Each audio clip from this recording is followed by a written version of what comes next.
গ্রামীণফোন ও প্রথম আলো যৌথ উদ্যোগে অনুষ্ঠিত বর্ষসেরা ক্রীড়াবিদ নির্বাচিত হলেন টাইগার অধিনায়ক মুশফিকুর রহিম। এছাড়া সেরা নারী খেলোয়াড় হিসেবে নির্বাচিত হয়েছেন কাবাডি খেলোয়াড় শাহনাজ পারভিন। পাঠকদের ভোটে এবং জুরি বোর্ডের নির্বাচনে বিভিন্ন ক্যাটাগরিতে 2013 সালে সেরা খেলোয়াড়দের পুরস্কৃত করলেন তারা। প্রতি বছরের ন্যায় গ্রামীণফোন প্রথম আলোর আয়োজনে অনুষ্ঠিত হলো 2013 বর্ষসেরা ক্রীড়া পুরস্কার বিতরণী অনুষ্ঠান। সেই সাথে অনুষ্ঠিত হলো এই আয়োজনের 10ম বর্ষপূর্তি উদযাপনও, যেখানে একই সুতোয় মিলিত হয়েছে দেশের বিভিন্ন ক্রীড়াঙ্গনের বিশিষ্ট ব্যক্তি। 2004 সালে প্রথম যাত্রা শুরু করা এই আয়োজনটি 2013 সালে এসে নিয়েছে ভিন্ন এক মাত্রা।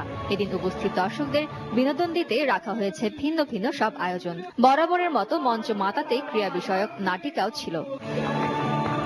তবে এর মাঝে সবার নজর ছিল কারা হবেন বর্ষসেরা ক্রীড়াবিদ, যেখানে সবার নজর কেড়ে নিলেন দেশের ক্রিকেটে বাংলাদেশকে নেতৃত্ব দেয়া মুশফিকুর রহিম। আগামী মাসেই বিয়ের পিড়িতে বসতে যাওয়া মুশফিক জিতলেন বর্ষসেরা ক্রীড়াবিদের খেতাব।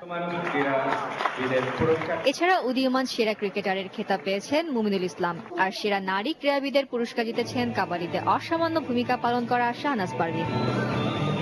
এছাড়া বর্ষসেরা ক্রীড়াবিদের রানার আপের পুরস্কারটা দ্বৈতভাবে জিতে নিয়েছেন দেশ সেরা গলফার সিদ্দিকুর রহমান এবং জাতীয় ক্রিকেট দলের স্পিনার সোহাগ গাজী। আর আজীবন সম্মাননা পুরস্কারের খেতাব দেওয়া হয়েছে বাংলাদেশ জাতীয় ক্রিকেট দলের প্রথম অধিনায়ক শামীম কবিরকে।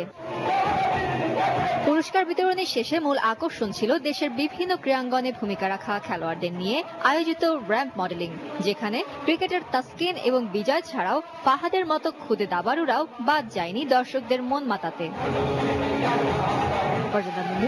সময় সংবাদ, ঢাকা। বার্সেলোনা